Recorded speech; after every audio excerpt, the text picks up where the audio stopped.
ভূমিকম্প মাত্র কয়েক সেকেন্ডের, কিন্তু সেই কয়েক সেকেন্ডে পুরো দেশ কেঁপে উঠল। মানুষ দৌড়াদৌড়ি করলো, চিৎকার, কেউ নামাজে ছিল, কেউ ঘুমে, সবাই আতঙ্কে। কিন্তু দেখুন, ভূমিকম্পের সময় একজন নিউজ প্রেজেন্টার লাইভে ছিলেন।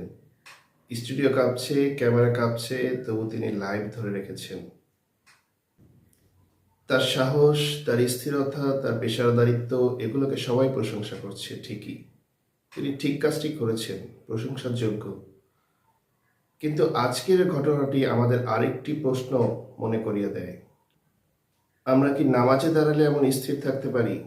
ভূমিকম্পের মতো ভয়ঙ্কর মুহূর্তেও একজন মানুষ তার দায়িত্বে অটল থাকতে পারে। কিন্তু আমরা আল্লাহর সামনে দাঁড়ালে কি এত মনোযোগী হতে পারি? নিউজ প্রেজেন্টার ভয়কে জয় করে লাইভ চালিয়ে যায়, আর আমরা সামান্য শব্দ, সামান্য চিন্তা, মোবাইলের একটা নোটিফিকেশনেও নামাজ ছেড়ে দিই। আল্লাহ বলেন, নিশ্চয়ই নামাজ কুৎসা ও অন্যায় কাজ থেকে মানুষকে দূরে রাখে, কিন্তু সেই নামাজ তখনই কাজে দেয় যখন মনোযোগ থাকে, হৃদয়ে থাকে। একটা ঘটনা দেখলে আমরা বুঝতে পারি ভূমিকম্প আমাদের শরীরকে কাঁপিয়েছে, কিন্তু নামাজ কাঁপানো উচিত আমাদের হৃদয়কে, এমনভাবে যে আমরা আল্লাহর সামনে দাঁড়িয়ে আছি, দুনিয়াকে ভুলে যেতে পারি।